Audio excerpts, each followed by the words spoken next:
I tweeted basically saying that my school shorted me on my rent unexpectedly. I had just finished my last class like the day before I flew out to Paris. Yeah.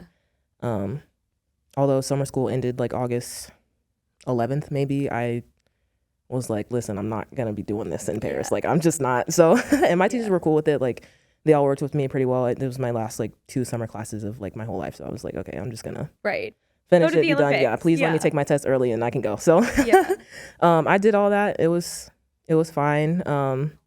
I think just the stress kind of leading up to it and having to do all of like the media stuff and worrying about, you know, what I had to do. My schedule was crazy, trying to go to practice, and it was so hot.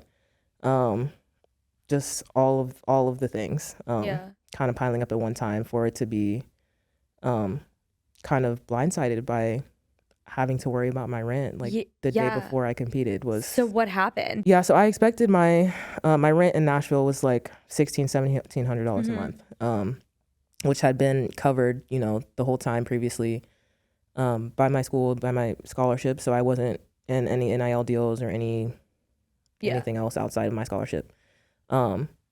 So again, I got there like a week before. They had flown a cameraman out to come do his thing in Paris with me. They were flying out half of the coaching staff just to support and like, cool, fine. But yeah, so the day before, like, I guess July 31st, I get my deposit notification and it was like $1,200 or something. And I was like, why? Like, this is, I don't know. It just kind of was like, that doesn't make sense considering like you're spending all this money on promoting me and doing all this stuff. When you usually got 16, 17. Yeah. When I usually got, you know, enough to cover that. Yeah. And actually it was more than that because I would usually get some like for money because also we weren't allowed to eat in the dining hall over the summer because our sport is like not in competition, even though like we are like, you know, so only like basketball and football were like allowed to eat there during the summer. So they're supposed to pay us food money and stuff. So it wasn't just rent. It was like you didn't have enough to cover your rent and enough to cover your food. And you're like finding this all out while you're in Paris. In Paris, yes. Yeah. So I was also like, what, like, I'm going to have to pay, like, I was trying to pay my rent on the day so I could just like not, you know, first you have to pay your rent. So I was trying to call my apartment complex and like figure that out. And it really wasn't about like the money because again, I had like saved up through school. So it was not really about like, I need $500 right now today. It was more just about like the principle to me of like, at least there could have been communication about like if you were going to cut me off, like because I was finishing school or whatever the reason was, then I think it should have been like a conversation about it. Yeah. But I mean, it just was a lot going on at the same time because, you know, I'm just not trying to think about stressing about where this money's coming from or why I didn't get it. Definitely. The day before I'm competing and y'all are supposed to be coming here to support me. Right. You know, so that was definitely a huge point of tension. They did not like what I tweeted at all. Yeah.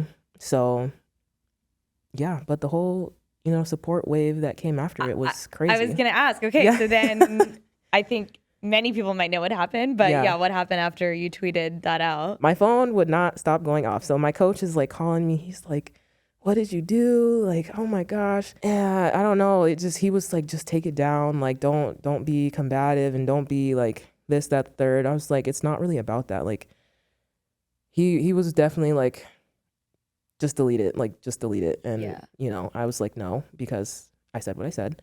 Yeah. I definitely did say something about like football being able to get paid, you know, because even like the NIL scope of now and before, like football players had always been getting paid buckets of money even when it was illegal, and everybody knows that. But now that it's like legal or whatever, you know, you see all the football players with nice cars and living in like nice condos in Nashville and like penthouses and all this stuff.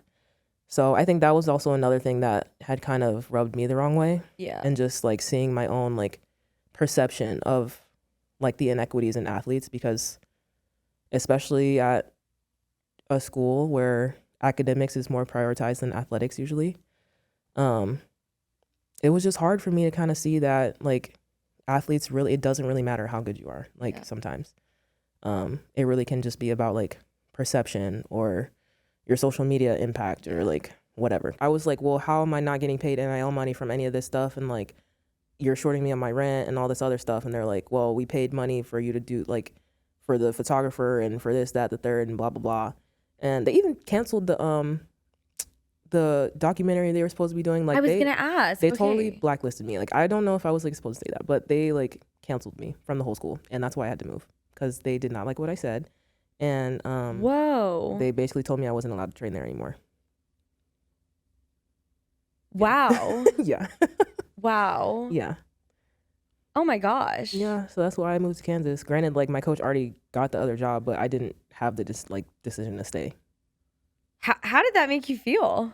I was upset. Yeah. Terrible. Like, I haven't spoken really to any of them about it, and that's kind of why I was like, after Paris, like that whole thing went down, and like they were like the head coach was already in Paris when that happened, and she was the one telling my coach to tell me to cancel the tweet, like delete it, I guess. Yeah. She was like reaching out to my mom, and like my mom was blowing my phone up trying to get me to like, I didn't even answer her call because I thought she was going to tell me to delete it too, but she was just like, what's happening? Like, because I didn't tell her anything. Yeah. And she doesn't have Twitter, so like yeah.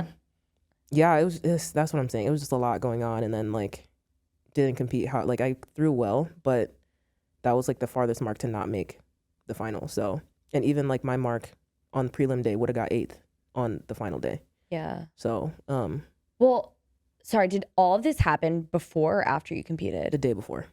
Yeah, I mean, like 12 hours before. So, yeah. So then after all that,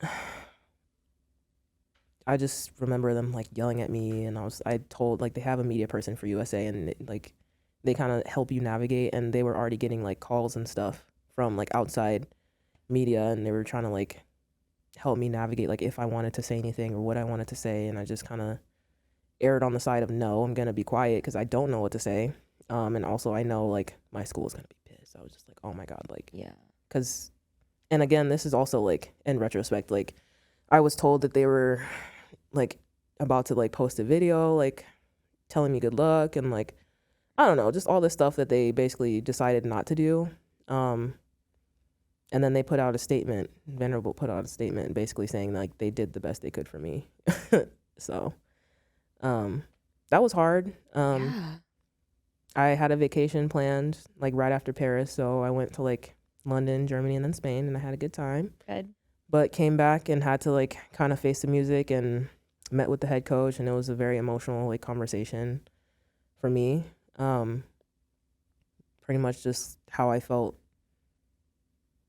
kind of neglected. Like I just felt like I did all of this stuff for the school that has never done these things. Like yeah.